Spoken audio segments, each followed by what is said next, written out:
जय श्री कृष्णा। दाऊ दादा की जय, नंद बाबा, यशोदा मैया, रोहिणी मैया की जय, ब्रजधाम की जय, उग्रसेन जी की जय। तुम बिन कौन सहाय करेगो, हे दीनन के पीर हरैया। श्री नारायण स्वामी जी का ये पद है। श्री नारायण स्वामी जी कहते हैं, प्रभु जीव असहाय है, आप ही दीनों की रक्षा करने वाले हैं।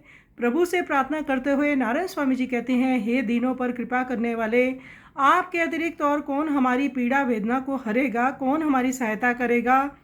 इस भव सागर से पार करने में मछली की दशा जल के बिना जैसे होती है, उसी भांति मैं भी अति व्याकुल हो इस भव सागर के मध्य डगमगा रहा हूँ। आपके अतिरिक्त इस भव सागर से पार लगाने वाला और कौन है। इस संसार में माता भाई बहन सब सुख संपत्ति के ही साथी हैं। समय पड़ने पर कोई काम नहीं आता, ना कठिन समय में धैर्य बंधाता है। आपने ब्रज को डूबने से बचा लिया, इंद्र के गर्भ को नष्ट कर दिया, कंस को मारकर देवकी जी वसुदेव जी को उसकी कारागार से मुक्त करवा दिया, उग्रसेन जी को राज दिलवाया। आपने सबकी विपदाओं से संकटों से सहायता की। मेरी बारी प्रभु, आपने क्यों इतनी देर लगा दी उद्धार करने में। हे कृष्ण कन्हैया, जीव मोह माया के जाल में फंसा है। हे कृष्ण कन्हैया, जल्दी हमें इस मोह जाल से छुड़वा दें। ऐसी प्रार्थना श्री नारायण स्वामी जी कर रहे हैं, जो कि जीव मात्र की प्रार्थना भी यही है। आइए सुंदर पद का हम श्रवण करें।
सुख संपत्ति के